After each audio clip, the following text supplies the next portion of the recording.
Coucou les Canadiens, aujourd'hui je vais vous faire une vidéo mise à jour sur le permis d'études au Canada.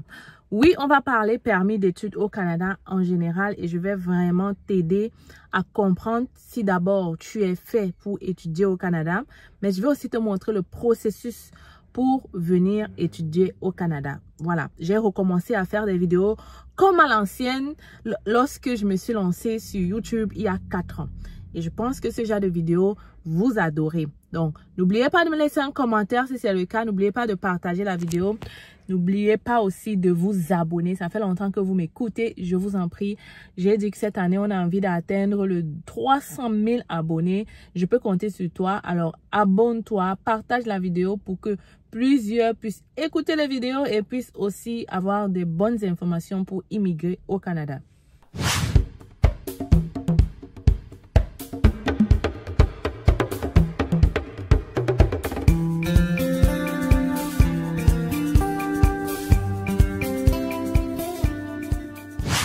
Alors, les amis, étudier au Canada. Étudier au Canada reste toujours un bon moyen pour entrer au Canada.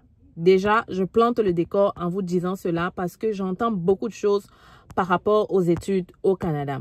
Est-ce que ça vaut encore la peine de demander un visa d'étudiant? Oui, parce que les gens continuent d'avoir le visa étudiant.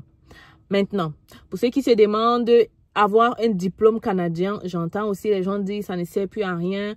À la fin, tu n'as pas un travail rémunéré à la sueur de ton franc et beaucoup de choses.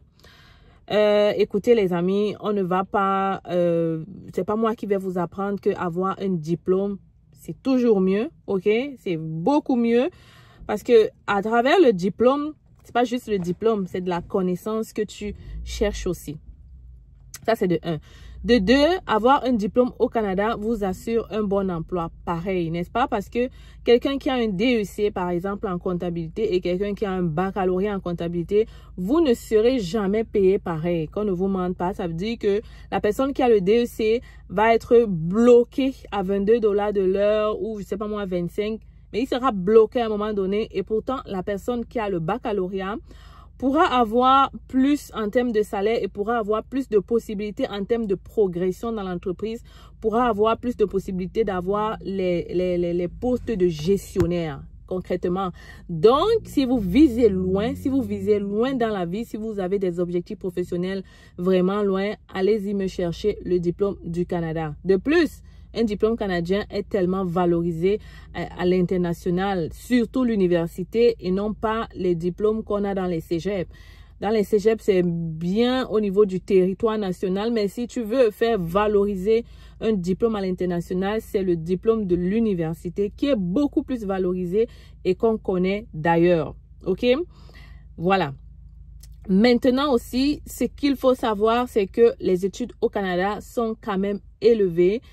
C'est sûr que contrairement à la France, étudier au Canada, vraiment les frais de scolarité sont élevés. Mais il y a les bourses qui sont disponibles. Je vous avais parlé des bourses ici il y a quelques temps. D'autres ont blagué, certains ont cru. Ils ont postulé. D'ailleurs, un de nos clients a une bourse d'études à l'université. Et la condition, généralement, pour avoir les bourses, surtout niveau baccalauréat, je ne vais même pas parler du niveau doctorat, du niveau master, parce que tous ces niveaux-là ont beaucoup de bourses. Oui, tu as bien compris. Si tu veux faire ton doctorat au Canada, sache qu'il y a tellement de bourses niveau doctorat. Habituellement, c'est même automatique à l'admission. Ça veut dire que dès que tu as l'admission, on te donne la bourse. OK? Maintenant, le processus pour avoir l'admission niveau doctorat est un peu plus long. Mais je peux te dire que si tu te concentres, tu peux avoir cette admission et tu peux avoir cette bourse niveau doctorat. Donc, si tu souhaites vraiment le faire, commence maintenant, fais les recherches, va dans les sites d'école, va dans l'endroit de ton... En tout cas, cherche dans le site de l'école, tu vas trouver l'information dont tu as besoin pour faire cette demande de bourse-là et même pour savoir si l'université a la bourse. Il y a des bourses universitaires comme doctorat qui est automatique à l'admission dans beaucoup d'universités. Il y a des bourses au premier niveau. Ça, par contre, ce n'est pas automatique. Ça dépend de plusieurs conditions.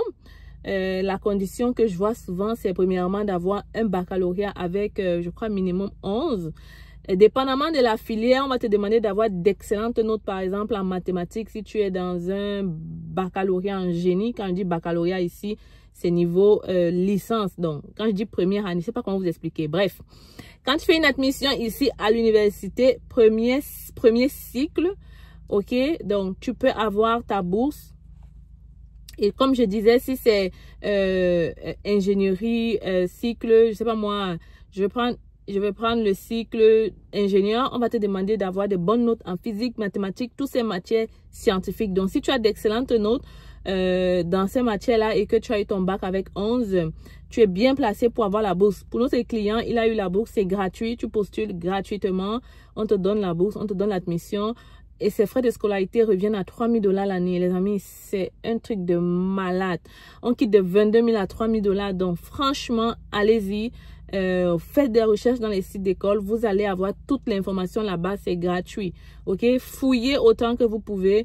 Vous aurez les informations. Et si vous voulez aller beaucoup plus vite, j'ai le guide d'étudiants qui est toujours là et qui vous montre tous ces bourses-là. OK? Facilement, et quand vous prenez le guide, vous avez accès à l'équipe, on peut vous suivre, vous pouvez poser vos questions, notre email, on est beaucoup plus réactif, mais évidemment vous êtes client. Donc, à part ça, il y a des bourses dans les niveaux cégep, il y en a dans les niveaux cégep. Moi j'ai eu ma bourse, c'est ça qui m'a permis d'ailleurs de terminer ma dernière année parce que mon père n'avait plus d'argent, je ne vais pas vous mentir. Donc grâce à cette bourse, j'ai terminé ma dernière année au cégep. Je faisais un DEC, donc il y a des bourses pour les DEC, beaucoup plus, ok? Les bourses pour les DEP, je ne sais même pas si ça existe, mais il y a des bourses pour les DEC. Il y a aussi des bourses spéciales pour des gens qui partent étudier peut-être en région. En fait, il y a des bourses, je parle du Québec, ok? Il y a des bourses aussi pour les francophones qui partent étudier dans les zones anglophones. Si vous ne le savez pas une fois de plus, quand vous êtes francophone et que vous partez étudier dans les zones anglophones, les universités, il y a des universités qui vous permettent de fréquenter comme si vous étiez un Canadien parce que vous êtes francophone dans une zone anglophone.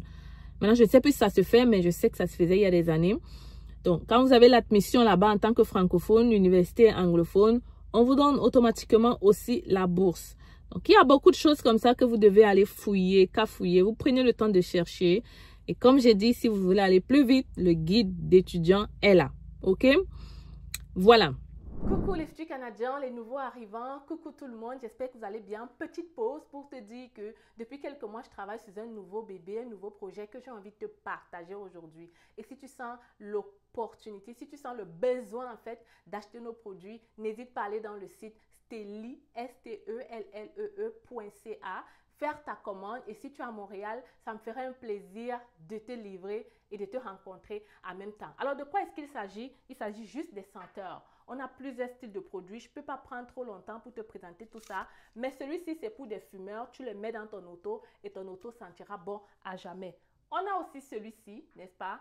Tu le mets dans ta maison un peu partout et je peux t'assurer que tu n'auras plus besoin de douter, de cuisiner. Tu n'auras plus besoin de stresser après ta cuisine. Moi, celui que j'adore, c'est cette machine-là. Tu la mets dans ta cuisine, tu finis de faire ton plantain, tu finis de cuisiner ton héros, ton coq, tout ce que tu veux comme nourriture africaine. Tu mets ça, machine vraiment parfaite.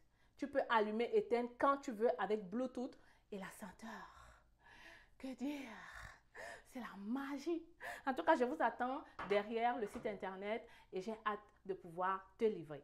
Autre chose que vous devez savoir, quand vous voulez étudier au Canada, il vous faudra avoir bien sûr un garant financier et minimum avoir 30 millions dans le compte. Franchement, pour ça, n'enlevez même pas un franc. Il faut un garant financier et il faut qu'il ait un compte fourni, vraiment fourni.